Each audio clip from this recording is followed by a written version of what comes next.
bastante interessante, porque ela é uma continuação da lição anterior, né? É uma continuação da lição anterior. Então nós iremos estudar hoje essa lição aqui, né? Iremos estudar hoje a lição aqui. O gatinho entrou aqui, irmãos. Sai aqui. Pega aí. É o Ted. O Ted entrou aqui agora. Vamos lá.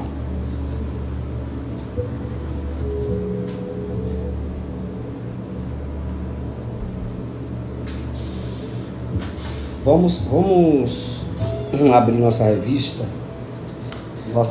da Escola Bíblica Dominical, na lição de número 7, para nós ganharmos tempo. Enquanto os outros irmãos estão chegando, a paz do pastor Cleomar, Deus abençoe. E a lição de número 7 hoje, nós temos alguns objetivos específicos, né? Esses objetivos específicos que nós iremos estudar. Nós vamos pontuar sobre a inimizade que existia entre Deus e os homens. Vamos também pontuar e explicar que pela paz Cristo fez um novo homem. E também pontuar e evidenciar que pela cruz nós fomos reconciliados com Deus. Esses são os pontos. O objetivo geral da nossa lição hoje é conscientizar que por meio do sacrifício vicário de Cristo, né? Pai, sua irmã Clarice, lá em Campo Formoso, né? Cristo desfez a inimizade entre dois povos, né? E criou a igreja de nosso Senhor Jesus Cristo, que é comprada e redimida pelo seu próprio sangue. Então hoje nós vamos analisar, e eu quero começar com uma frase de Isaac Newton. Isaac Newton, ele dizia o seguinte: nós construímos muros demais e pontes de menos. Já que nós vamos falar hoje sobre a separação que existia, pai e sua irmã Marilza, a separação que existia entre judeus e gentios, e como é difícil, irmão, né? Pai e senhor Samai, como é difícil nós construirmos uma inter-relação onde existem muros, né?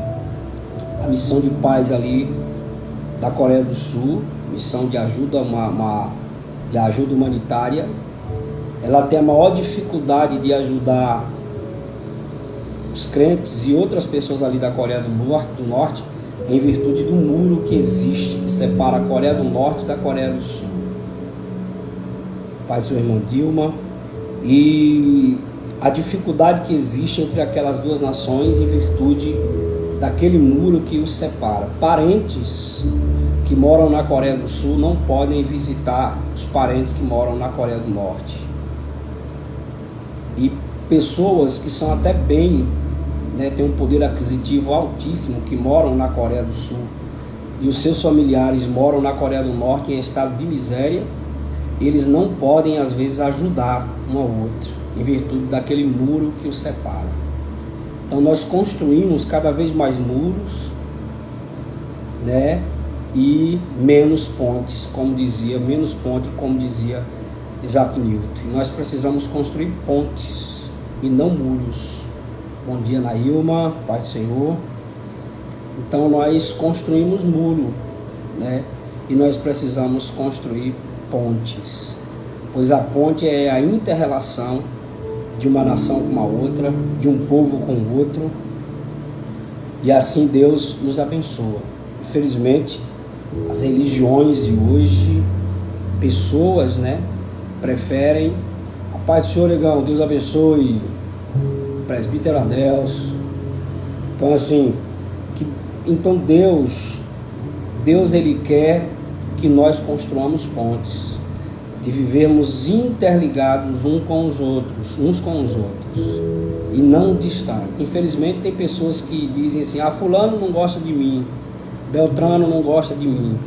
Mas você constrói pontes para desfazer esse muro que existe entre você e essa pessoa? Às vezes a gente quer construir pontes, mas nós somos os primeiros a construirmos muros, né, paredes, Ah, mas eu já tentei tantas vezes. Acho que ninguém tenta tantas vezes que não consiga. Eu sou bastante otimista no que se diz respeito a isso. Então, nós vamos hoje estudar essa separação que existia entre judeus e gentios, e que essa separação, esse muro foi derribado por nosso Senhor e Salvador Jesus Cristo. Na sua revista, na parte introdutória da lição, disse na lição anterior, nós analisamos o antigo quadro desolador acerca dos gentios, e que o apóstolo Paulo descreveu em 2:11-12.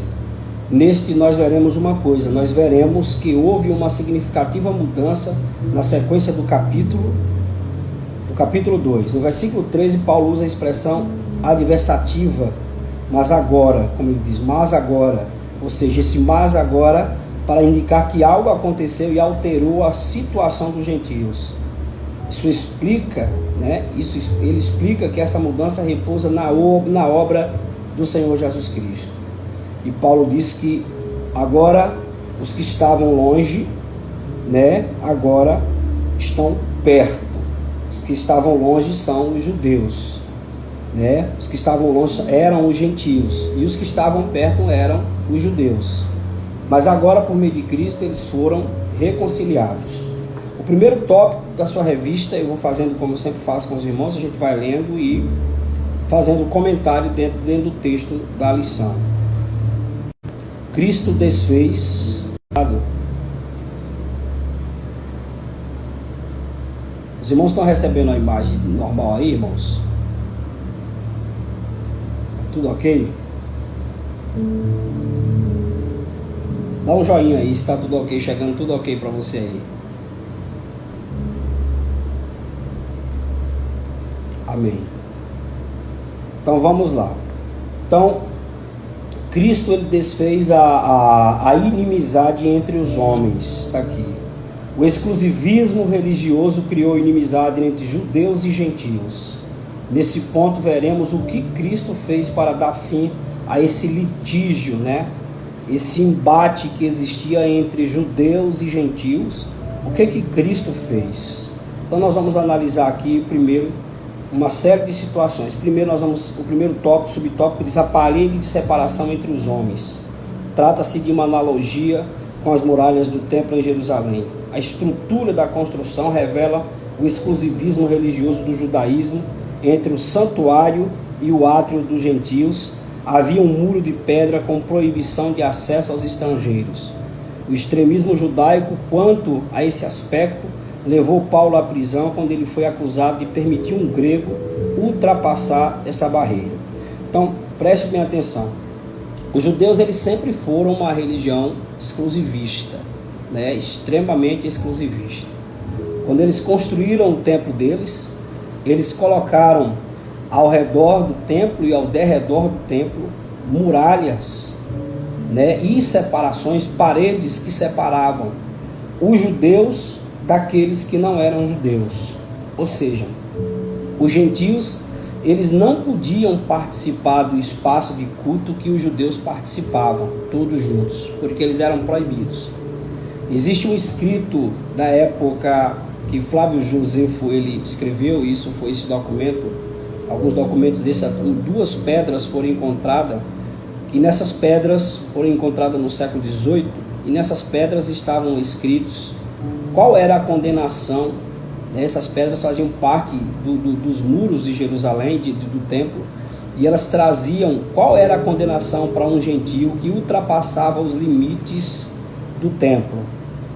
A morte era a previsão mais certa que poderia ocorrer na vida de quem ultrapassasse. Se um gentio entrasse no pátio de adoração juntamente com um judeu, a pena capital para ele era a morte. Era uma parede que existia, que separava judeus e gentios.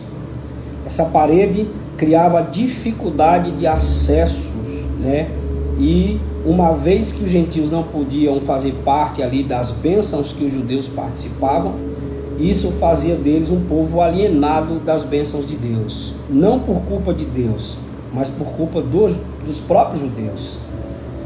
Então essa parede que nós entendemos agora aqui, essa parede foi feita realmente para separar. E como é difícil você viver em um espaço separado ali, sendo que do outro lado daquele muro, isso aconteceu também quando a gente percebe sobre essa questão de parede de separação, muro de separação, a gente via qual era o estado de calamidade entre as duas Alemanhas, né? As duas Alemanhas, uma Alemanha oriental e uma Alemanha ocidental. A Alemanha oriental, dominada pelo comunismo, pelo socialismo, vivia em total miséria, e a Alemanha ocidental vivia o capitalismo em alta. Quando esses muros caíram, né? Quando esses muros caíram, foi o que aconteceu. A prosperidade chegou e ambos, os parentes que viviam em ambas as Alemanhas, eles se uniram e se abraçaram e puderam viver como família agora unida. Então, existia também no templo judaico, existia essa separação que dificultava o acesso. Entre os judeus existia isso. A própria lei cerimonial separava os judeus dos demais povos, né? A lei cerimonial, essa que foi extinta, né? Como que vinha de ordenanças, dogmas, como está escrito. Essa aí foi abolida por Cristo. A lei moral, não. A lei moral, ela continuou, né? Pois esse princípio de moralidade ele não pode ser extinto em nenhuma nação do mundo. Então, vamos analisar aqui o que foi que aconteceu com essa parede, né? E nós também criamos, às vezes, paredes que nos separam de Deus, nos separam das pessoas. E aí eu quero falar hoje de dois tipos de parede, né? Dois tipos de divisão que separam o povo, que está aqui na lição. Primeiro é uma divisão horizontal e uma divisão vertical. Então vamos lá. A derrubada da parede da separação. O apóstolo declara que em Cristo foi derrubada a parede de separação que estava no meio. Essa barreira era tanto literal como espiritual. Mas por mérito da cruz de Cristo, a divisória foi rompida. Não somos mais forasteiros, mas somos da família de Deus, temos acesso à presença do Pai e pelo sangue de Cristo temos livre entrada no santuário de Deus. Ou seja, olha o que ocorreu. Essa parede que existia, que está lá em Efésios, né, 2,14, essa parede que existia, essa parede ela foi derribada, ela não existe mais. Cristo ele derrubou essa parede. Essa parede ela foi totalmente destruída quando Cristo expirou na cruz do Calvário. Ele rompeu isso aí. Ele morreu para unir os povos juntamente com Deus, né? É a chamada reconciliação entre Deus e os homens.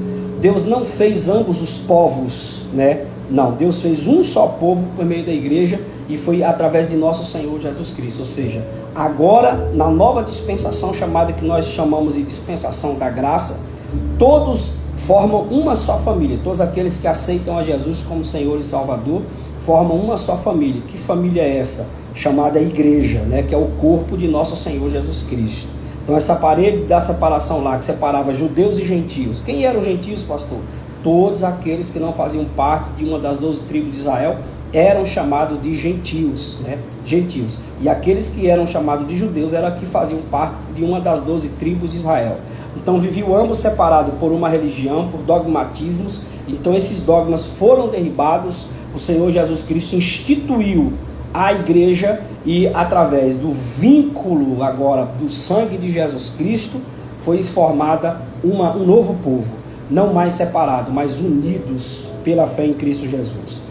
E vamos ao terceiro subtópico da sua revista, que fala o seguinte: o conceito da lei dos mandamentos. A compreensão desse conceito repousa na visão tripartida da lei mosaica. Qual era essa visão tripartida? Qual era essa visão? Primeiro era o que nós chamamos de a lei moral, né? A lei moral, a lei cerimonial, essa foi extinta, né? Jesus ele é o cumprimento da lei, essa foi extinta, e a lei civil, que essa lei civil ela servia somente para Israel. Olha só, a lei civil diz respeito aos israelitas como cidadão, é como as suas leis civis aqui. As nossas leis civis aqui muitas vezes não servem para outros povos, né? Não se aplicam a outros povos, né? Mas existe um conceito moral, de moralidade, que isso aí se aplica a todos os povos. E um princípio cerimonial, a gente já sabe o que é. Paulo diz que esse princípio cerimonial da lei, que se divide em 3 partes, e essa parte, primeiro, a lei civil, só quem cumpre hoje é Israel, quem deve cumprir é Israel.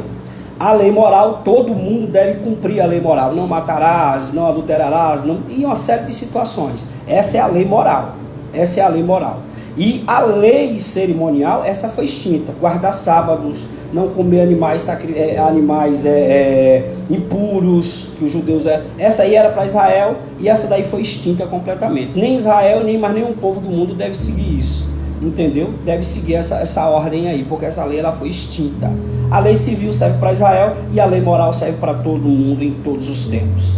Então eu quero que você entenda que a lei ela se aplica dessa forma. Pastor, quantos mandamentos tinha lá no Antigo Testamento para Israel cumprir? Há 10 mandamentos? Não, é o decálogo. Não confunda as leis de Israel com o decálogo. O decálogo é uma lei específica, né, que se aplica a um princípio específico. E a Israel tinha 613 mandamentos para cumprir. Ah, pastor, ainda bem que a graça agora a gente não tem mandamento. Não, se na lei existia 613 mandamentos, na graça existe 1050 mandamentos para nós cumprirmos, né? 1050. Só que a diferença é que lá a lei se aplicava, era um aio, era um condutor, né? Era um guia de crianças, que estava levando a criança ali para apresentá-la a algo maior, até que ela crescesse. Então o que é que acontece? Quando a graça de Deus veio, agora a obra, o trabalhar de Deus é no nosso interior. É o Espírito Santo quem está formando o caráter de Deus em nós, né? Está gerando o caráter de Deus em nossa vida. Por isso que é mais exigente, né? A graça é mais exigente, porque parte do princípio que não é algo na carne, que se paga e se aplica à carne. É algo dentro. Você não é mudado de fora para dentro, mas de dentro para fora. Então, vamos lá. Esses são os conceitos que nós temos sobre a lei. Então, a lei, ela era tripartida, ou ela se dividia em 3 partes, né? Primeiro, lei moral, a lei civil e, a lei cerimonial. Ou lei moral, lei cerimonial e lei civil. A lei moral, ela permanece, a lei civil se aplica a Israel até hoje, e a lei moral, ela é universal, cumpre-se um propósito universal. Então, vamos lá. Qual foi a parede que foi derrubada aqui entre judeus e gentios para se aplicar? Capítulo 15 de Atos do Apóstolo, primeira reunião da igreja para se discutir se aqueles que estavam aceitando Jesus, se eles tinham que cumprir a lei cerimonial, né? Eles deveriam cumprir a lei cerimonial, ou seja, para ser cristão precisava primeiro ser judeu, precisava passar pelo ato da circuncisão, guardar todos os princípios da lei cerimonial para poder ser crente.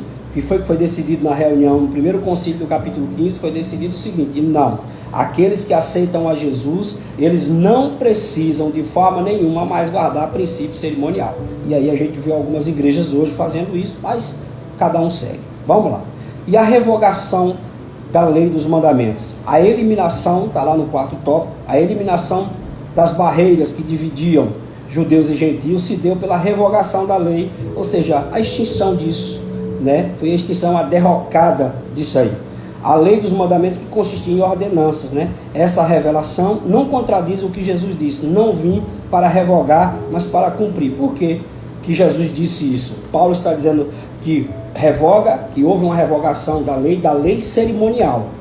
Não vá pelo princípio de que Jesus Cristo, ele revogou, abrogou toda a lei. Jesus Cristo, ele revogou a lei cerimonial, lei de princípios, desses princípios cerimoniais. Não comer isso, não comer aquilo, guardar sábado para ser salvo. Capítulo 14 de Romanos diz assim: acolhei o que é débil na fé, não para discutir opiniões, porque o débil, ou seja, o doente, ele crê que não se pode comer de tudo, mas o que é sadio na fé come de tudo. Então Paulo diz: uns fazem diferença entre dias e outros julgam iguais, que somos nós, julgam iguais todos os dias. Então, desse princípio, nós extraímos o quê? Extraímos que Jesus Cristo, ele é o cumprimento da lei. Né? Toda a lei é cumprida em Jesus Cristo. Pastor, isso onde? Romanos capítulo 10, versículo 4, diz que o fim da lei é Cristo para a justiça de todo aquele que crê. Então, vamos lá adiante, diz o texto. Jesus disse: não vim para revogar, mas para cumprir a lei. Ele é o cumprimento da lei. Visto que ao entregar seu corpo para ser crucificado, Cristo cumpriu a lei, oferecendo-se como sacrifício em favor de ambos os povos. Quais são esses ambos os povos? Judeus e gentios. Desse modo, a revogação aqui aludida é a da lei cerimonial. Olha só, vocês lembram que é a lei cerimonial que eu falei para vocês? A questão é tripartida da lei, né? Ou seja, lei moral, lei cerimonial e lei civil. A lei civil, o judeu, se aplica aos judeus até hoje. a lei moral se aplica porque ela é universal, e a lei cerimonial ela foi abolida, ela foi revogada, tá certo? Que resultava em separação entre judeus e gentios, só servia para separar um povo de outro povo. Porque um dizia, a gente é salvo porque não come isso. Eu dizia, não, os gentios nem questionavam nada sobre isso aí. Mas os judeus é quem fazia toda a separação e quem fazia todo o pré-julgamento baseado na sua lei. Aí diz o seguinte, que resultava em separação entre judeus e gentios. O ato de Cristo, oferecido a Deus em cheiro suave, aboliu a necessidade dessas ordenanças ritualísticas e assim a inimizade foi desfeita. Ou seja, os judeus eles conseguiram transformar a religião deles em um objeto de separação de pessoas. E o que muita gente hoje faz da igreja, consegue fazer da igreja um lugar de separação e de divisão de pessoas, né? Consegue fazer isso com a igreja. A igreja é o povo de Deus, é o etnos de Deus, ou seja, nós somos chamados para ser o povo de Deus. E aí as pessoas vão criando cada vez mais muro, e dificultando o acesso das pessoas à igreja para aceitarem a Jesus, para viver uma vida diferente. As pessoas vão dificultando, ao invés de melhorar o acesso, a gente dificulta o acesso das pessoas a Cristo. Então os judeus eles conseguiram fazer da religião deles um instrumento de separação, um instrumento de discórdia. Então Jesus Cristo veio e ele separou isso, dividiu isso e disse o seguinte, olha, todos aqueles que quiserem agora me aceitar pela fé como Cristo, eu vou me tornar o Senhor deles, o Deus deles, e eles vão ser beneficiários de todas as bênçãos que Deus tem reservado para cada um. Então isso é maravilhoso para a nossa vida. Nessa primeira parte aqui da lição de vocês, nós vimos, o primeiro tópico foi Cristo desfez a inimizade entre Deus e os homens. Eu falei sobre a parede da separação que estava entre os homens, né? Falei lá daquela analogia do templo, que existia um muro ao redor do templo, e existia um outro muro dentro, que separava o pátio dos gentios do pátio dos judeus. Existia o pátio dos gentios, o pátio das mulheres, que se formava praticamente a mesma coisa, era só separação.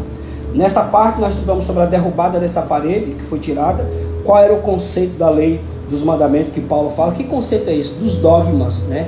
Nós criamos dogmas, as religiões têm seus dogmas e eles não querem quebrar os seus dogmas, né? Eles acham que dogmatismo vai levar a gente para algum lugar, e não vai, dogma não leva. Não coma isso, não toque naquilo, não faça mais isso, e esses dogmas não nos levarão a lugar algum. É Cristo Jesus. Se você aceitou Jesus Cristo como Senhor e Salvador, você vai saber que o Espírito Santo de Deus está gerando dentro de você o caráter de Deus. É isso que você tem que saber. Está gerando dentro de você o caráter de Deus. Se você dentro não tem o caráter dele, sinto muito dizer, mas o Espírito não está gerando nada de bom ou não está gerando nada em você.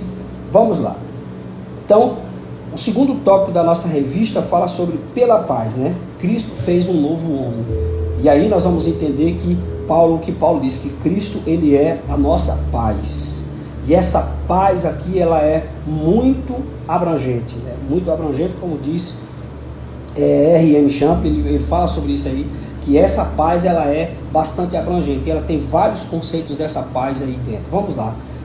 A partir da expiação na cruz, a paz foi proclamada e de ambos os povos, judeus e gentios, Cristo fez uma nova humanidade. Ou seja, a guerra que existia entre os povos, né, o conflito que existia entre os povos, isso foi derribado, isso foi retirado, porque Cristo se estabeleceu no meio e trouxe o que? A paz para essas nações, trouxe a paz para todos. Então antes nós que vivíamos em guerra contra a lei judaica, em guerra um contra o outro, nesse sentido, Cristo veio e estabeleceu em nosso meio uma coisa chamada paz, né? Então vamos lá. O primeiro subtópico fala o conceito bíblico de paz. O que a Bíblia diz sobre paz? Nós sabemos que o Brasil e o mundo tem um conceito de paz. Nós achamos assim, quando nós queremos fazer alguma coisa, que morreu alguém e que está muita violência, a gente se veste de branco e está lá dizendo assim, proclamando em busca de paz. Meu irmão, o mundo vai ter sempre aflições, angústia. Então não é colocar uma camisa, não é soltar um balão branco, não é soltar uma pombinha branca, que nós vamos achar que isso é paz. Isso não é paz, né? Isso não é paz. As pessoas confundem paz. Quando eu quero paz, eu não luto simplesmente para que essa paz se acabe, né? E não tem, mas eu procuro fazer a manutenção dessa paz. Agora, qual é o conceito bíblico? De forma geral, a paz é a descrição de boas relações, né? E a gente vê isso em Atos 24, 2, 3. No fim, o fim de um conflito. Olha só. Primeiro, boas relações, fim de um conflito, estado de tranquilidade e de uma qualidade espiritual. Então, nós Temos que perceber isso. O fim de um conflito presença de paz e tranquilidade. Quando alguém diz assim, está tudo em paz. Aí às vezes a gente passa por alguém, ou algum crente, a gente diz assim, paz do Senhor, irmãos. Aí ele diz assim, será que essa pessoa de fato está em paz? Quando ele responde, paz do Senhor. Será que as pessoas têm noção do que significa ter paz, né? Escute, às vezes, irmãos, essa paz, ela não está contextualizada no sentido de que a ausência de problemas em minha vida, né? Essa paz de Cristo não significa que eu não estou passando por luta, por dificuldades. Essa paz significa o seguinte, aquilo que está ocorrendo está perturbando a minha alma, está tirando o meu sono, está tirando a minha paz, é isso. Porque quando você está em paz com Deus, você está em paz com Cristo, os problemas estão à sua volta, só que isso não está afetando você lá dentro. Você está tranquilo, descansando em Deus. Foi isso que Jesus disse aos discípulos em alto mar. Vocês precisam ter mais fé, vocês precisam acreditar, porque é muito fácil estar lá na beira da praia, né? Tá todo mundo bem aqui, pé no chão, firme, tá tudo mil e maravilha, eu estou aqui, mas quando a gente vai para o alto mar, que os ventos começam a soprar, as tempestades vêm, eu quero saber se essa paz continua dentro de vocês. Então Jesus, ele tem essa paz. Jesus vai para alto mar e ele dorme na polpa do barco, enquanto o barco está praticamente já quase sendo destruído. Jesus está em paz. Jesus está em paz. Ele levanta para resolver o problema do conflito que está acontecendo. Então paz não significa ausência de conflitos. Paz, essa paz de Deus significa que os conflitos existem, mas aquilo não está afetando a sua vida. E também do ponto de vista literário, né? A paz significa a ausência de um conflito entre uma pessoa e outra, o período ou o momento de serenidade, de resolução, aquilo ali foi estabelecido, né? Apertou as mãos, acabou a guerra entre ambos. Isso significa também paz do ponto de vista bíblico. Agora, no subtópico 2, Cristo é o motivo da nossa paz, né? Paulo declara que Cristo é a nossa paz. E olha só, essa expressão aponta para uma conotação mais profunda, pois Cristo não é apenas o autor da paz, mas literalmente Cristo é a nossa paz. Ele não é só o autor, mas ele é a nossa paz. Isso implica o conceito de comunhão espiritual, ou seja, Cristo habita em nós, sendo ele mesmo a nossa paz.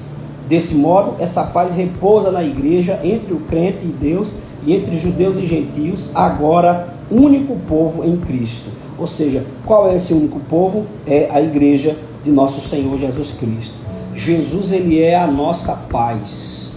Ele é a nossa paz. Olha só, ele não é só o autor da paz, o príncipe da paz, mas ele é a nossa garantia de paz. Se alguém pudesse um dia dizer assim, como eu faço para conhecer a paz personificada? Nós apresentaremos quem? O Senhor Jesus Cristo, pois Jesus, ele é a nossa paz. Jesus, ele é a nossa paz. Ele não é só o autor da paz, mas ele é a garantia dessa paz. Então, quando nós temos a Cristo como Senhor e Salvador da nossa vida, nós sabemos que esses conflitos existem, que essas lutas existem, mas nós temos a certeza que Jesus, ele trouxe a paz à nossa vida e ele é o mantenedor da nossa paz, né? Ele não é só o autor, aquele que trouxe, mas ele também é a própria paz. Jesus é a própria paz em nossa vida. Uma outra coisa que nós vemos na sua revista é a nova humanidade formada pela paz. E aí nós entendemos que Deus, ele formou outro povo. Antigamente, à luz da Bíblia, tinha dois povos, gentios e judeus. Todos aqueles que não fossem judeus, eles eram enquadrados como gentios. Mas agora nós temos um outro povo. Nós temos os judeus, temos não mais os gentios, né? Mas nós temos a igreja. Nós temos os judeus, ou os povos, e a igreja. A igreja de nosso Senhor Jesus Cristo, ela é diferenciada no mundo, né? Nós temos aqueles que aceitaram a Jesus e aqueles que ainda não aceitaram Jesus como Salvador. Nós temos aí esse povo. Os que não aceitaram, se engloba todo mundo, né? Os que não aceitaram, todos aqueles que ainda não aceitaram a Jesus Cristo como Salvador. Bom dia, meu primo. Deus abençoe. Paz e bem, filho. Então, preste bem atenção nisso. Nós precisamos acreditar que o Senhor Jesus Cristo é a nossa paz. E por meio da igreja, ele instituiu um povo que deve usufruir dessa paz. Por isso que nós dizemos que a paz de nosso Senhor Jesus Cristo habite em nós, viva em nós. E a igreja deve ser um instrumento. O que a igreja está fazendo nos dias odiernos? Está fazendo a mesma coisa que os judeus faziam, muitas igrejas. Estão criando muros e dificultando o acesso das pessoas a Jesus Cristo. Então, a gente vira aqui a nova humanidade formada pela paz, né? Cristo uniu os povos que outrora se hostilizavam para criar em si mesmo dos dois um novo homem, fazendo a paz. Essa unidade não foi o resultado de algum acordo firmado entre os homens, ela foi realizada em si mesmo, ou seja, o único modo possível era em Cristo, por meio de Cristo. A partir desse ato surge uma nova humanidade, a igreja, onde não há circuncisão nem incircuncisão. Foi Cristo quem criou esse povo, fazendo a paz. Nele, as desigualdades foram eliminadas, a acepção de pessoas desfeitas, e a etnia e a classe social desapareceram. Aquela luta de classe que dizia Karl Marx, né? Que se dizia que o mundo todo vive a luta de classe, né? Onde os mais fortes devoram os mais fracos e aonde os mais poderosos dominam sobre aqueles que não são poderosos. Então, o que Jesus fez, pastor? Jesus veio e ele derrubou essa etnia de um povo exclusivista, né? Não existe um exclusivismo mais de povo. Jesus, ele formou a igreja, e essas inimizades, essas porfias que nos separavam, foi colocado abaixo, e agora nós somos um novo povo. Essa é a igreja do Senhor Jesus Cristo. Chamado aqueles que foram chamados para servir, chamados para adorar a Cristo, chamado para cultuar ao nome do Senhor, e que em si mesmo a Bíblia diz que foi em Jesus Cristo mesmo que fez isso. Então, meu irmão, minha irmã, você que tem a Cristo como Senhor e Salvador, se sinta privilegiado, porque você faz parte de um novo povo. Esse novo povo, ele não é medido pela classe, não é pelo poder aquisitivo que você tem, não é separado se você fez isso ou aquilo, não. Esse novo povo, ele vive em paz com Deus, ele vive em paz com Cristo. Esse novo povo vive por uma unidade poderosa. Essa unidade poderosa se chama o vínculo do sangue de nosso Senhor Jesus Cristo em uma nova aliança. Entenda isso. Então, entenda só, Jesus é a nossa paz, ele é a minha paz, ele é a tua paz. Nesse segundo tópico, nós estudamos, escute, pela paz em Cristo fez um novo homem. E esse novo homem, ele é feito como pastor. Esse novo homem, eu ratifico. Entenda, o Espírito Santo de Deus está gerando em mim e em você uma nova pessoa, dentro de nós, o caráter de Deus em nós. O Espírito de Deus está gerando o caráter de Deus em mim e em você, e esse caráter, ele precisa ser desenvolvido em nós. Está trabalhando, há um trabalhar de Deus nesse momento dentro de mim e você. É Deus quem faz isso. Deus vai vendo a nossa estrutura interna e ele vai construindo a nossa vida, ele vai moldando, nos dando uma forma, e assim Deus vai abençoando de forma gloriosa e poderosa. Então, dentro desse tópico nós temos o conceito bíblico de paz. Cristo, ele é o motivo, razão da nossa paz. A nova humanidade, ela foi formada pela paz de Cristo. Ele acabou as inimizades, as porfias, as etnias que existiam e formou um único povo, aonde não há judeu, nem grego, nem bárbaro, nem cita, não há ninguém, né? Não há cor, nem amarelo, nem negro, não há. Não existe uma raça específica, ariana, não existe. Nós fomos formados e criados para sermos de Deus por meio da igreja de nosso Senhor Jesus Cristo. E o terceiro tópico da nossa lição de hoje, né? Pela cruz reconciliados, olha só, pela cruz reconciliados com Deus num corpo. O ministério da reconciliação desfez a inimizade entre o homem e Deus, bem como entre os homens. Essas dádivas foram possíveis por causa da cruz de Cristo. Analise só. Primeira coisa que nós vamos analisar aqui é o seguinte: vivíamos separados de Deus, vivíamos distante de Deus, e Deus mesmo resolveu nos unir a Ele. Ele veio em busca. Qual era a forma, o método, o planejamento de Deus para trazer a humanidade de volta para Ele? Qual foi a forma? Paulo usa a expressão por meio da cruz, mas não é uma cruz vazia. Você sabe, eu expliquei aqui em outra lição, o que era que os judeus pensavam sobre a cruz, né? O que era a cruz? Eu vou explicar isso para você. A cruz para os judeus, né? Para os judeus e gentios, aquilo era um instrumento de tortura. Era um instrumento de tortura. Era um instrumento de morte das pessoas. As pessoas eram tão cruel, que um romano ele não podia morrer por morte de cruz, porque era uma ignominia, né? Era algo terrível, não podia. Então era a coisa mais terrível. Os judeus a sua lei dizia que nenhuma pessoa deveria ser colocada e permanecer no madeiro, principalmente quando se iniciaria o sábado. Ele tinha que ser arrancado na própria sexta-feira, né? Porque os judeus acreditavam que aquilo era uma maldição, e a Bíblia dizia: maldito todo aquele que for pendurado no madeiro. Mas só que Cristo ele é tão poderoso, ele tem um poder, e tudo que ele toca se transforma em coisas boas, né? Coisas boas. Preste bem atenção.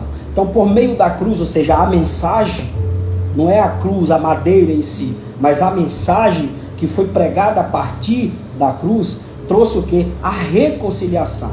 Deus estava em Cristo ali no momento que Jesus estava no Gólgota, no Calvário. Deus estava em Cristo reconciliando consigo o mundo. E aí a gente usa aquela analogia, diz o seguinte: olha, a cruz ela tem duas partes, a parte vertical, que significa a união do homem com Deus, e tem que é a paz entre Deus e o homem, né? E a parte horizontal, né? Que eu já preguei sobre isso, que significa a união, a harmonia que existe entre as pessoas, né? Que existe entre as pessoas.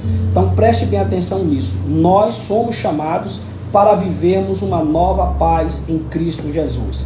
E esta paz que nós temos em Cristo, nós obtemos por meio da mensagem salvífica da cruz de Cristo, da cruz de nosso Senhor Jesus Cristo. Então eu quero que você entenda isso. Então, Cristo fez maldição por nós. Ser condenado à morte de cruz era um sinal de maldição e de profunda humilhação. Está lá em Hebreus 12, 2. Só. O réu era açoitado por um chicote de vários nas pontas. Em seguida, era obrigado a carregar publicamente sua cruz até o local da execução. Olhe bem, por essas razões a cruz era escândalo para os judeus e loucura para os gentios. E apesar disso, Cristo suportou a afronta, levou a nossa culpa, entregou seu corpo para a crucificação e se fez maldição em nosso lugar. Ou seja, olha que coisa. A Bíblia diz que a cruz ela era escândalo para os judeus e para os gentios era uma loucura. Como é que pode alguém que se diz salvador da humanidade ser condenado à morte e morte de cruz e dizer que é o salvador da humanidade e se pregar no nome dele a salvação? Então aquilo para os gentios, para os gregos, aquilo era uma loucura, né? Uma loucura. Mas Deus estava em Cristo, e a loucura, como diz Paulo, de Deus é mais sábia do que o mais inteligente dos homens. Então preste bem atenção nisso. Então aquele momento ali era uma maldição, mas por meio da cruz Deus estava unindo novamente a humanidade. Aquela humanidade que se perdeu lá no Jardim do Éden, né? Que começou a construir muros e se separar cada vez mais de Deus. Paulo e Deus, né? Eles mudaram a glória de Deus. Eles conseguiram, ao invés de adorarem ao Criador, voltarem-se para a criatura. E hoje a gente vê as pessoas venerando e adorando tudo menos a Deus. Deus não precisa de intermediário para ser adorado. Não precisa você dizer, eu vou até Deus por meio de fulano. Só existe um mediador entre Deus e os homens, é isso que a Bíblia diz, e esse mediador chama-se Jesus Cristo. Se você tentar acessar a pessoa de Deus por meio de outro mediador, você não vai conseguir, porque segundo a Bíblia você está errado. Você pode até estar certo do ponto de vista humano. Estar certo do ponto de vista humano não significa estar certo do ponto de vista de Deus. Você pode acreditar em dogmas e mais dogmas, mas é a Bíblia que diz que só existe um mediador entre Deus e os homens, e esse se chama Jesus Cristo. Se você tentar acessar a pessoa de Deus por outra forma, não vai acontecer. Então aquela cruz era um escândalo para os judeus e era o que? Loucura para os gentios. O que era escândalo, os judeus olharam para Jesus e disseram, jamais, esse rapaz morreu condenado, ele não pode ser o nosso salvador, ele não é o nosso Messias, nós o rejeitamos totalmente. Os gentios diziam que nada, isso é loucura. Como é que se diz que ele é o salvador e é Deus alguma coisa? Morreu de uma morte triste, era um louco, né, que praticava a subversão, e Roma condenou e matou ele. Então olhe bem, mas na pessoa de Cristo estava o segredo da nossa vitória. E por meio dessa cruz, o que é que ele fez? Dessa maldição, reconciliados pela cruz de Cristo. Olha o texto. foi o sacrifício vicário de Cristo na cruz e sua consequente vitória sobre a morte que possibilitaram nossa reconciliação com Deus e com os homens. Nessa perspectiva que Cristo é a nossa paz, que pela sua carne um novo homem foi criado, ou seja, fazendo a paz, e que também evangelizou para vós, proclamando ao mundo as boas novas da cruz. A mensagem da cruz apregoa a paz entre Deus e os homens, isto é, o ministério da reconciliação. O que é que Deus fez? Deus veio, sentou na mesa, chamou o homem e se reconciliou com ele. Foi isso que Deus fez, por meio de nosso Senhor Jesus Cristo. Jesus, ele é o nosso mediador, ou seja, foi ele quem mediou o diálogo entre Deus e o homem. De um lado estava Deus exigindo a sua justiça. De um lado estava Deus exigindo a sua justiça. Pois todos pecaram e destituídos estão da glória de Deus. Pois todos pecaram e o salário do pecado é a morte. Então, desse lado estava Deus exigindo o cumprimento da sua justiça. Do outro lado da mesa estava o pecador, dizendo o seguinte: olha, nós pecamos, nós erramos, nós queremos nos aproximar, mas não tem como, porque os nossos méritos não servem, os nossos deméritos não servem, a nossa justiça diante de Deus é como trapo de imundícia. O que é que a gente faz para se reconciliar? Então, no meio entre essas partes estava uma pessoa, estava Jesus Cristo. O que é que Jesus Cristo fez? Pai, eu atendo à exigência da lei, porque eu vim, eu nunca pequei, na minha boca nunca se achou engano, e eu estou aqui. O meu corpo foi totalmente para te servir, te adorar, e eu vivi 100% como homem e 100% em santidade. Eu sou a oferta dessa pacificação. Do outro lado, Jesus olhou para o homem e disse assim: você não tem justiça para se aproximar de Deus, porque sua justiça é como trapo de imundícia, mas a partir de hoje eu sou ofertado como a justiça para atender a sua necessidade. Eu me ofereço em seu lugar e morro por você. Foi justamente isso que Jesus Cristo fez. Ele morreu a nossa morte para que nós pudéssemos viver a sua vida. Ele entregou a sua justiça para Deus para que nós pudéssemos viver a justiça de Deus. A sua conta, Deus perdoou você e depositou em sua conta a justiça de nosso Senhor Jesus Cristo. Então não saia se gabando dizendo que você é bom, não saia se gabando que você é melhor do que fulano, do que Beltrano, porque a única justiça que Deus reconhece diante dos homens e diante de tudo é a justiça de Cristo que está depositada em sua conta. Não saia dizendo que você é mais crente do que Beltrano, que você é melhor do que fulano, que você não faz isso nem aquilo. Não saia se gabando disso não. Se a justiça de Cristo sair da sua vida, só vai restar a sua justiça. E diante de Deus, a sua justiça para Deus é como um trapo de imundícia. Não serve para nada.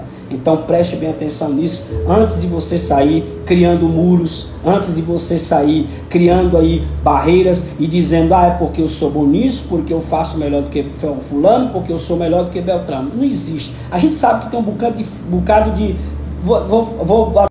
mas a gente sabe muito bem que a nossa justiça diante de Deus não serve. Para atender a expectativa de Deus não serve. Somente a justiça de nosso Senhor Jesus Cristo. Então, você glorifique a Deus por meio de Jesus Cristo, pois foi Ele quem fez o que você é. E enquanto Ele estiver na tua vida, você será bem visto por Deus, você será bem quisto por Ele e você será aceito no céu. No dia que você tentar acessar a presença de Deus com a sua própria justiça, com a sua própria obra, você pode saber de uma coisa: nesse dia você decaiu da graça. Saiu da graça, saiu da fé. Eu sou mais crente porque eu subo um monte, eu faço isso, eu faço aquilo. Eu sou o cara, eu guardo isso, eu não uso isso, não uso aquilo. Nada disso. É a justiça de Cristo em sua vida. Ela foi depositada em você. Olhe bem. E nós vemos reconciliados na cruz em um corpo. O apóstolo Paulo reforça que o propósito de Cristo foi de reconciliar ambos, judeus e gentios, com Deus em um corpo. A ênfase aqui recai sobre a inimizade existente na vertical, ou seja, existiu uma inimizade entre Deus e os homens. Olha só, vertical. Existiu uma inimizade entre Deus e os homens. Essa inimizade era o pecado da humanidade, separava o homem de Deus. Deus é santo, justo e bom. Abacuque disse: tu és tão puro de olhos que tu não pode ver a vexação, tu não pode ver o mal. Então isso separava o homem de Deus. Era uma inimizade existente no sentido vertical. Isto é, entre Deus e os homens. E no versículo 14 o destaque era inimizade horizontal, ou seja, nós vivíamos em inimizade uns com os judeus e gentios viviam em pé de guerra. né? As classes viviam em pé de guerra. E o que foi que aconteceu quando Jesus Cristo veio ao mundo? Jesus Cristo estabeleceu a paz vertical, reconciliou verticalmente e a paz horizontal. Ele nos deu paz com Deus e paz entre os irmãos.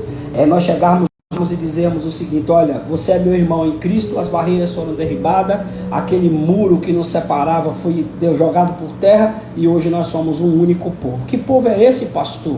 A igreja do Senhor Jesus Cristo. Qual é a placa dessa igreja no céu? Uma das coisas que eu mais me alegro quando eu leio Apocalipse é que a Bíblia diz que lá não há templo, né? Isso aí para tristeza da maioria desses pregadores de templo, né? Desses defensores de templo. A Bíblia diz em Apocalipse que no novo céu e na nova terra não existe templo, né? Não existe templo.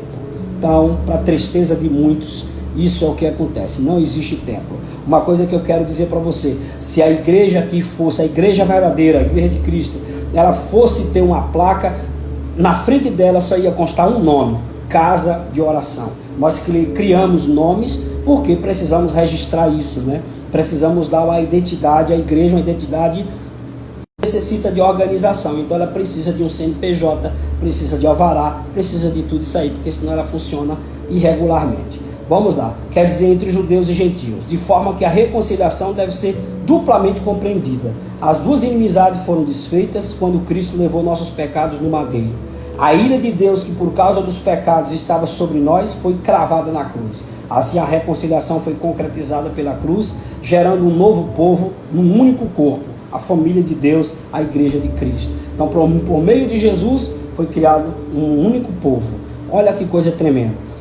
A Bíblia diz que Deus estava em Cristo, reconciliando consigo o mundo e derribando a parede que nos separava. Deus estava em Cristo. A pessoa de Deus estava ali. Aqueles que olharam para Jesus no dia da sua crucificação e reconheceram os seus pecados e mudaram a sua visão acerca de Jesus, esses foram salvos. De lá para cá, 2000 anos depois que Jesus foi crucificado, centenas de milhares de pessoas aceitaram a Jesus. Saindo de vários países do mundo, né? De vários países, saindo dos seus dogmas, aceitaram a Jesus e viveram uma nova vida em Cristo Jesus. Que coisa maravilhosa! Essas pessoas, desde que aceitaram Jesus, 2000 anos, formaram um povo diferente. Esse povo diferente chama-se igreja, eclésia, aqueles que saíram para fora, aqueles que saíram da caixa. Infelizmente, muitas igrejas querem levar o povo de volta para suas caixinhas, né? Para suas caixinhas ali, ficar confinados para poder dominar. É a infâmia da religião, né? A religião, a definição mais própria que eu tenho de religião é uma ordenança de homens comandando homens, né? Liderando homens. Mas quando eu vejo Cristo Jesus, eu vejo Jesus regendo pessoas, mudando vidas não de fora para dentro, mas de dentro para fora, mudando o comportamento, mudando o caráter, formando o caráter de Deus em nós, colocando cada dia mais dentro de nós a vontade do céu, a vontade de vivermos uma nova vida em Cristo Jesus. E é isso que nós temos que fazer, meu irmão. Então, nós fomos reconciliados com Deus, a parede foi derribada, totalmente derribada, e agora eu e você temos paz, e temos que usufruir dessa paz. E a quem nós devemos isso? Nunca devemos nos esquecer a quem devemos isso. Nós devemos isso a uma pessoa, e essa pessoa se chama Jesus Cristo. O mundo está em conflito, o mundo está em guerras, há uma instabilidade no mundo, e essa instabilidade que está no mundo está trazendo situações difíceis, mas em Cristo nós temos no caminho certo. Sabe por quê? Jesus é o caminho, Jesus ele é a verdade e ele é a vida, e ele vai fazer coisas gloriosas e poderosas em sua vida, basta você acreditar. Então que Deus em Cristo te abençoe, que o amor de nosso Senhor Jesus esteja em você, e que você se sinta amado e se sinta protegido, e sinta hoje Você não pode mais dizer, eu não tenho uma família, porque hoje você faz parte da família de Deus. Você faz parte do povo de Deus. Os seus irmãos estão espalhados em todas as nações. A sua família é enorme. Nós temos irmãos nos lugares mais complicados da terra. Na Coreia do Norte nós temos crente, Coreia do Sul, China, em todas as partes do mundo nós temos irmãos. Você faz parte da família de Deus e nós precisamos viver isso. Nós demonstramos isso e precisamos viver isso. Esteja no teu coração, esteja na tua casa. Logo mais à noite nós vamos celebrar essa reconciliação. Nós aqui da Missão Sem Fronteiras vamos celebrar essa reconciliação, tomando a Santa Ceia, participando do culto e adorando a Jesus Cristo e exaltando o nome dele. Que Deus, meu irmão, possa te abençoar. Que o Senhor Jesus possa abençoar você fortemente. E se for da vontade de Deus, terça-feira eu vou trazer uma palavra aqui e um momento de oração que a gente está precisando orar. Que pega e coloca nos seus stories aí, quando a gente divulga um cartaz. Eu quero agradecer a esses irmãos, né? Que Deus abençoe e continue abençoando vocês aí. Nós temos alguns, bem poucos irmãos que fazem isso, que nos ajudam e divulgam os trabalhos da igreja. Alguns divulgam coisas que não tem nada a ver com a igreja, nada a ver. Mas eu agradeço aqueles que divulgam coisas que tem tudo a ver com a igreja. Que Deus te abençoe, que nos ajudam nesse momento de crise. Ao invés de estar publicando um bando de besterol, colocam coisas boas para servir de alento para a nossa vida e para a nossa alma.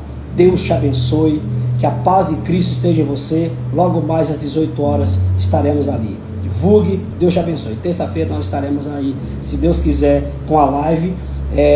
Eu vou botar o tema, viu? Vou colocar o tema, vocês ficam aguardando e nos ajudem a divulgar. Forte abraço, paz do Senhor Jesus Cristo. Estamos juntos, Marcos. Valeu. Marcos é um dos grandes divulgadores lá, que coloca lá nos stories.